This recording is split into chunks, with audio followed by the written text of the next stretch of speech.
There is a photograph on Dottie's mantle that Marcus has looked at exactly once in the last 20 years. It was taken at Christmas, the year before everything changed. He is 15 in it. Raymond is 13. Their parents stand behind them with the particular stillness of people who have arranged themselves for posterity. Everyone is looking at the camera. Everyone is smiling. It is, by every visible measure, a family. He stopped being in those photographs the following December. The apartment was on Clement Street, 3rd floor, no elevator. 2 rooms if you counted the kitchen as a room, which Marcus did, because counting it meant Naya had somewhere separate to sleep. The car seat sat on the counter for the first 3 weeks, because he hadn't figured out where else to put it, and there was something about that. The plastic buckles next to the dish rack, a bottle drying beside a textbook, that he never photographed but never forgot. His parents' position had been reasonable by their own accounting. He was 16. The mother was gone, not dead, just gone, which was its own kind of grief he didn't have language for yet. A baby raised by a teenager in a 2-room apartment on Clement Street was not a life, they said. It was a mistake extended indefinitely. Give her up. Come home.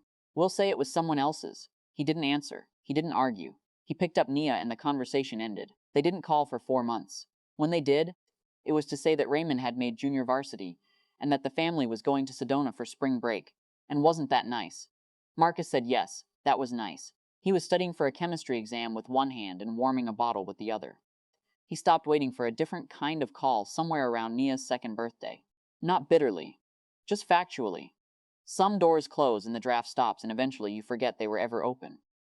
Dottie was his grandmother on his father's side, which made her loyalty to Marcus something his father never fully processed.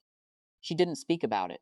She simply appeared, at the apartment on Clement Street with a pot of something, at Nia's kindergarten graduation with a disposable camera, at his community college commencement with an expression he still couldn't name precisely. Pride, maybe. Or recognition.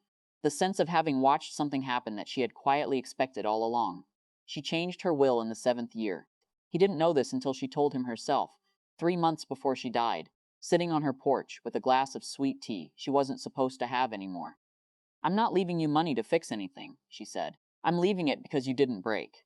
He didn't respond. There wasn't much to say to that. She died on a Tuesday in March. Quietly in her own bed, which is what she'd wanted. Raymond called on Thursday. The condolences took about 40 seconds. The questions about the estate took considerably longer. Marcus could hear his mother in the background, not words exactly, just the cadence of someone managing a conversation from the other side of a room. He answered what he answered. He said he'd be in touch after he hung up. Nia, 20 now, studying environmental policy. Her mother's cheekbones and his stubbornness in equal measure, asked who it was. Your uncle, he said. She nodded slowly, the way she nodded when she understood more than she was asking about. The legal challenge was filed 6 weeks later, diminished capacity, undue influence. The language was careful, almost clinical. The kind of language that sounds like concern but functions like a claim. Their attorney was good. Marcus noted this without emotion. He had worked alongside good attorneys for years. He knew what good looked like and what it was covering for. His parents and Raymond arrived at the courthouse in the coordinated way of people who have rehearsed their composure. His mother wore gray. His father held the door for her. Raymond had the particular expression of someone who has already decided how the day ends. They didn't acknowledge Marcus when they entered. Or rather, they acknowledged him the way you acknowledge furniture. A glance, a slight recalibration of trajectory, then passed. He sat on his side of the room and reviewed his notes, which he didn't need to review. The other attorney, their attorney, came in at 8:52. He was a competent man in a good suit who had done his research on the estate and the will and the question of Dottie's mental capacity in her final years. He had not, it appeared, done his research on Marcus. He set his briefcase on the table, looked up, and stopped.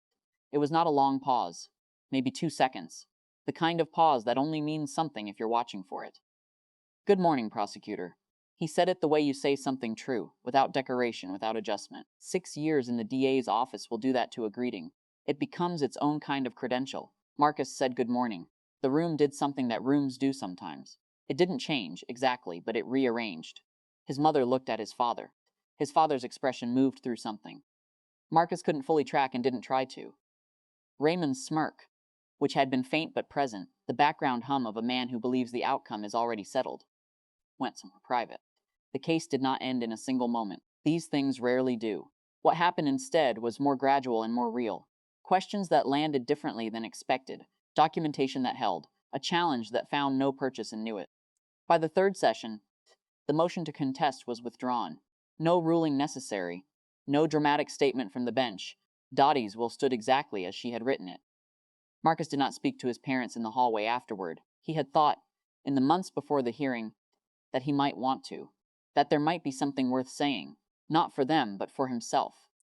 Some last word that would close something that had been open too long, standing in the corridor, watching his father guide his mother toward the elevator, with one hand at the small of her back. He found that he didn't want to say anything at all.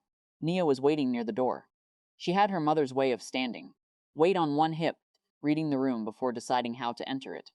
"You okay?" she asked. "Yeah," he said. And then, because she deserved the more complete answer, "I think so." They walked out into the afternoon, which was ordinary and overcast, and asked nothing of either of them. On the drive home, she told him about a project she was working on. Something about watershed restoration, a grant her department had applied for. He asked questions. She answered them. The city moved past the windows at its usual pace. He didn't think about the courtroom. He thought about Dottie's porch and sweet tea and an expression he'd spent years trying to name. He thought he finally had the word for it. Witness. She had simply witnessed him. And somehow, without ceremony or strategy, that had been enough.